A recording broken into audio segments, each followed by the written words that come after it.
TDP Atmakur MLA అభ్యర్థి ఆనం రామనారాయణ రెడ్డి తన స్వలాభం కోసం పార్టీలు మారుతున్నాడని, అలాంటి వ్యక్తి మేకపాటి కుటుంబం ముంబై విమర్శలు చేసే స్థాయి లేదని వైఎస్ఆర్ కాంగ్రెస్ పార్టీ నెల్లూరు పార్లమెంట్ అభ్యర్థి వేణుంబాక విజయసాయిరెడ్డి అన్నారు. నెల్లూరు జిల్లా ఆత్మకూరు పట్టణ పరిధిలో ఎన్నికల ప్రచారాన్ని నిర్వహించారు. వైసీపీ ఆత్మకూరు ఎమ్మెల్యే అభ్యర్థి మేకపాటి విక్రమ్ రెడ్డితో కలిసి ఎన్నికల ప్రచారం చేశారు. ప్రజల నుంచి వారికి విశేష స్పందన లభించింది. రాబోయే ఎన్నికల్లో ఫ్యాన్ గుర్తు కోటేసి తమను గెలిపించాలని కోరారు. ఈ సందర్భంగా విజయసాయిరెడ్డి మాట్లాడారు. మేకపాటి కుటుంబానికి ఆత్మకూరు, ఉదయగిరి నియోజకవర్గాలు, నెల్లూరు పార్లమెంటు పెట్టని కోట అన్నటువంటి విషయం గత 5 దశాబ్దాలుగా ప్రజలకు సేవ చేస్తున్నటువంటి మేకపాటి కుటుంబాన్ని గురించి ప్రజలందరికీ కూడా బాగా తెలుసు. ప్రజా సేవలో నిమగ్నమై ఉన్నటువంటి ఈ యొక్క కుటుంబానికి ప్రజలు చూపిస్తున్నటువంటి ఆదరణ, ప్రేమ, ఆప్యాయత అన్నటువంటిది నిజంగా అపురూపంగా భావిస్తా ఉన్నాను. ఇక మేకపాటి విక్రమ్ రెడ్డి గారు ఆత్మకూరు నియోజకవర్గాన్ని నుంచి ఆయన బ్రదర్ గౌతమ్ రెడ్డి గారు స్వర్గీయులైన తర్వాత ఆయన విక్రమ్ రెడ్డి గారు ఎమ్మెల్యే కావడం, ఉప ఎన్నికల్లో ఆ తర్వాత తిరిగి ఇప్పుడు పోటీ చేయడం, నెల్లూరు పార్లమెంటుకి నేను నెల్లూరులో పుట్టి, నెల్లూరులో పెరిగి, నెల్లూరులో విద్యాభ్యాసం చేసుకుని, నెల్లూరులో కాలేజీ ఎడ్యుకేషన్ చదివి, నెల్లూరు గురించి పూర్తిగా అవగాహన ఉన్నటువంటి ఒక వ్యక్తిగా శ్రీ జగన్మోహన్ రెడ్డి గారి ఆదేశాల మేరకు నెల్లూరు పార్లమెంటుకి నేను పోటీ చేయడం అన్నటువంటిది ఈరోజు మీరందరూ కూడా చూస్తూ ఉన్నారు. మీ ఆశీర్వాదం కోసం, ఆత్మకూరు ప్రజల ఆశీర్వాదం కోసం నేను ఈరోజు విక్రమ్ రెడ్డి గారితో కలిసి ఇక్కడికి రావడం జరిగింది. ఎన్నికల ప్రచారాన్ని నిర్వహించడం జరుగుతూ ఉంది. గౌతమ్ రెడ్డి గారి జ్ఞాపకాలన్నీ కూడా ఈ రోజు కూడా మన ఆత్మకూరు ప్రజల మనసుల్లో అలాగే నిలిచిపోయాయి అన్నటువంటి విషయం ఎటువంటి సందేహము లేదు. ఇక్కడ ముఖ్యంగా చెప్పుకోవాల్సిన విషయం ఒకటి ఉంది, ఆనం రామనారాయణ రెడ్డి గురించి. ఆనం రామనారాయణ రెడ్డి మారని పార్టీ లేదు. మొట్టమొదట కాంగ్రెస్ పార్టీలో ఉన్నారు. కాంగ్రెస్ పార్టీలోనే అప్పట్లో ఆయన చేసినటువంటి కుటిల రాజకీయాలు స్వర్గీయ రాజశేఖర రెడ్డి గారికి వ్యతిరేకంగా మీ అందరికీ కూడా తెలిసి ఉంటాయనుకుంటాను. ఆ తర్వాత రాజశేఖర రెడ్డి గారు చనిపోయిన తర్వాత ఆయన తెలుగుదేశం పార్టీలో చేరడం, తెలుగుదేశం పార్టీ నుంచి ఆయన పోటీ చేయడం అన్నీ కూడా మీ అందరికీ కూడా తెలుసు. ఆ తర్వాత తిరిగి వెంకటగిరి నుంచి వైఎస్ఆర్సీపీలో చేరి వెంకటగిరి నుంచి పోటీ చేయడం, ఏదైతే పార్టీ నుంచి గెలిచి ఎన్నికయ్యాడో ఆ ప్రజలకి, ఆ పార్టీకి వెన్నుపోటు పొడిచినటువంటి వ్యక్తి ఆనం రామనారాయణ రెడ్డి గారు. ఒక్కసారి వెనక్కిగానే తిరిగి చూసుకున్నట్లయితే రామనారాయణ రెడ్డి ఏ విధంగా మాట్లాడింది, మన జగన్మోహన్ రెడ్డి గారిని కించపరుస్తూ, అభిశంసిస్తూ, అనవసరమైనటువంటి అసభ్యకరమైనటువంటి పదజాలంతో ఆయన దూషించినటువంటి ఆ యొక్క స్టేట్మెంట్ని ఈ రోజు కూడా నేను మర్చిపోలేకుండా ఉన్నాను.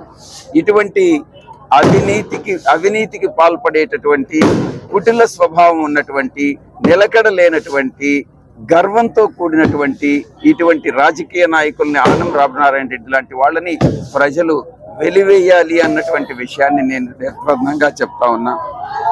ఉప ఎన్నికల్లో గెలిచినప్పటి నుంచి కూడా విక్రమ్ రెడ్డి గారు ఆత్మకూరు ప్రజలందరికీ కూడా సేవలు అందిస్తూ ఉన్నారు. ఇందుకోసం ఆయన ఆత్మకూరు డెవలప్మెంట్ ఫోరం అన్నటువంటిది, ADF అన్నటువంటిది ఏర్పాటు చేసినటువంటి విషయం మీ అందరికీ కూడా తెలుసు. 20 లక్షల రూపాయలతో ఆత్మకూరు, మర్రిపాడు, అనంతసాగరం మండలాల్లో ప్రభుత్వ పాఠశాలల్లో డిజిటల్ తరగతులు ఏర్పాటు చేసి అభివృద్ధి చేయడం జరిగింది. 1.5 సంవత్సరాల్లో 3 సార్లు ADF ఏర్పాటు చేసిన మెగా జాబ్ మేళాస్ నిజంగా చాలా చాలా మంచి విషయం. యువతకి ఉద్యోగ అవకాశాలు కల్పించడంలో జాబ్ మేళా అన్నటువంటిది ప్రధాన పాత్ర వహిస్తాయి. విక్రమ్ రెడ్డి గారిని నిజంగా అభినందించాల్సినటువంటి విషయం. ఇక గ్రూప్ 2 ఇతర పోటీ పరీక్షల్లో హాజరయ్యేటటువంటి విద్యార్థులందరికీ కూడా 4 లక్షల విలువైనటువంటి పుస్తకాలను పంపిణీ చేసినటువంటి ఘనత విక్రమ్ రెడ్డి గారిది.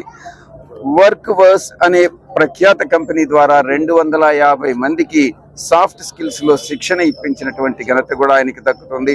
మేకపాటి గౌతమ్ రెడ్డి గారు ఎంజీఆర్ ఫౌండేషన్ నిధులతో 4.5 కోట్ల రూపాయల ఆత్మకూరు బస్టాండ్ కొత్త హంగులతో ఆధునీకరించినటువంటి ఘనత కూడా మేకపాటి కుటుంబానికి దక్కుతుంది. ఇక అందరూ కూడా చాలా అప్రమత్తంగా ఉండాలి. ఒక్కటి మా పార్టీ అధ్యక్షులు చాలా స్పష్టంగా చెప్పారు.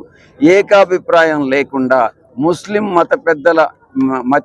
మత పెద్దల అంగీకారం లేకుండా, ఆమోదం లేకుండా యూసీసీ అన్నటువంటిది యూనిఫామ్ సివిల్ కోడ్ను మేము సపోర్ట్ చేయము, మేము వ్యతిరేకిస్తాము అన్నటువంటి విధానాన్ని మేము చాలా స్పష్టంగా చెప్తా ఉన్నాం. ముస్లిం ఎవరైనా కూడా బీసీ మాకు అందరూ కూడా హిందూ మతంలో ఉన్నటువంటి వాళ్ళు కానీ, హిందూ మతంలో ఉన్నటువంటి బీసీలు, ఎస్సీలు, ఎస్టీలు, దళితులు అందరూ, ఆ తర్వాత ముస్లిం సోదరులు కానీ, క్రిస్టియన్ సోదరులు కానీ, జైన్ సోదరులు కానీ, అన్ని మతాల వాళ్ళు కూడా మాకు ఇంపార్టెంట్, చాలా ముఖ్యమైనటువంటి వాళ్ళు. ఎందుకనంటే సెక్యులర్ భావాలు కలిగి ఉన్నటువంటి పార్టీ వైఎస్ఆర్ కాంగ్రెస్ పార్టీ. చాలా స్పష్టత ఉంది. మేము కులాలకి మతాలకి అతీతంగా ఏ పథకం, సంక్షేమ పథకం ఇచ్చినా, ఏ అభివృద్ధి కార్యక్రమం చేసినా వీటికి అతీతంగా శాచురేషన్ మోడ్లో చేస్తామన్నటువంటి విషయం చాలా స్పష్టంగా నేను తెలియజేస్తా ఉన్నా. ఇక రాబోయేటటువంటి 5 సంవత్సరాల కాలంలో నేను కానీ, విక్రమ్ రెడ్డి గారు కానీ 3.3 కిలోమీటర్ల సీసీ రోడ్డు నిర్మాణం చేపట్టాలి.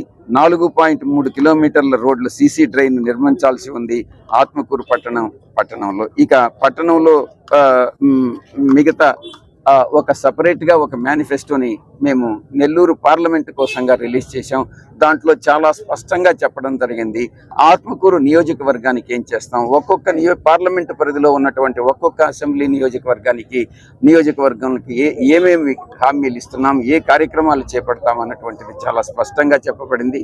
100% అన్ని హామీలను అమలు చేస్తామని సందర్భంగా తెలియజేస్తూ పార్లమెంటుకు అభ్యర్థిగా నిలబడుతున్నటువంటి విజయసాయి రెడ్డి నాకు ఆత్మకూరు అసెంబ్లీకి నిలబడుతున్నటువంటి అభ్యర్థిగా పోటీ చేస్తున్నటువంటి మేకపాటి విక్రమ్ రెడ్డి గారికి ఓటు వేసి గెలిపించాల్సిందిగా ఎల్లప్పుడూ ఎల్లవేళలా ప్రజల సమస్యలనే మా సమస్యలుగా భావించి ప్రజలకు అందుబాటులో ఉండి వాళ్ళకి సమస్యలను పరిష్కరిస్తామని హామీ ఇస్తూ, అటు అభివృద్ధి కానీ, ఇటు సంక్షేమ పథకాలు కానీ, రెంటి విషయాల్లో సమతుల్యం పాటిస్తామనని ఆ హామీ